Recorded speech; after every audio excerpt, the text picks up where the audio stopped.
New at 6, one of the oldest homes in one of the oldest neighborhoods in Spartanburg is set to be torn down. Neighbors in the Converse Heights community are appalled that Cleveland Hall that you see here and more than a century of history within its doors will be destroyed.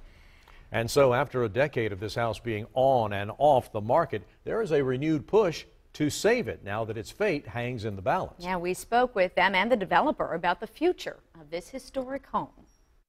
11 chandeliers, 7 fireplaces, 2 stained glass windows, 1 grand staircase. No one can argue homes are just not built like they were when Cleveland Hall was erected in 1905. There's no way that this day and age anybody could replicate a home like that. Diane Dew should know. She lives across the street in this historic Converse Heights home that was renovated by the previous owners. I think all these years people were just hoping and praying that somebody would come along and make that home alive again. The Cleveland family deeded the home to Converse College in the 1970s, and for the past decade, Converse has tried to find a buyer willing to restore it. There were multiple offers that have come over the past 10 years, but as the buyers studied the circumstances, they determined that they just weren't viable for them. In fact, a buyer in 2016 went as far as getting the city to approve the rezoning necessary to turn this large home into apartment units inside. But that eventually fell through because of the cost of renovation.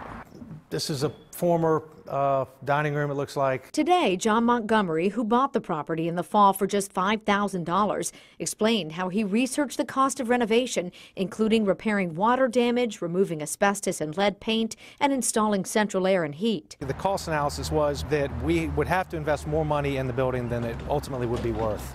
And so that's what led to my decision to take the house down. In place of this home on the historic registry, he plans to build 10 to 12 upscale single-family homes on the 1-acre lot. He says they'll mirror the look of Converse Heights, but with no designs yet, he pointed to Google images of so-called pocket neighborhoods. Would you entertain possibly selling this property to someone who agrees to renovate it?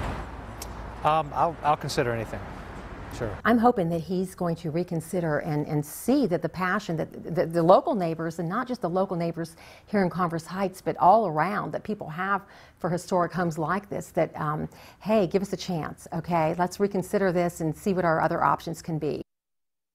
Yeah, Tom, you've got a growing number of people who say it would be such a shame for a home like that to be torn down. I should note the developer is looking to get that lot rezoned to make way for the high-density housing that he plans to put in.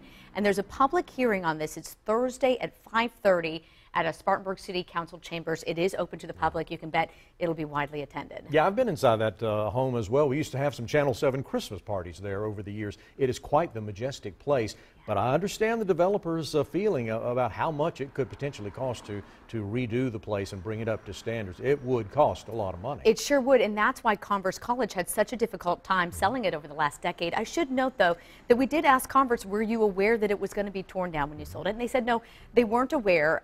They cannot stipulate what happens after something's purchased, but you know, they were hopeful, as many people are, that it would have been restored. Well, we'll see where the city goes with the next step in all of this. We sure will.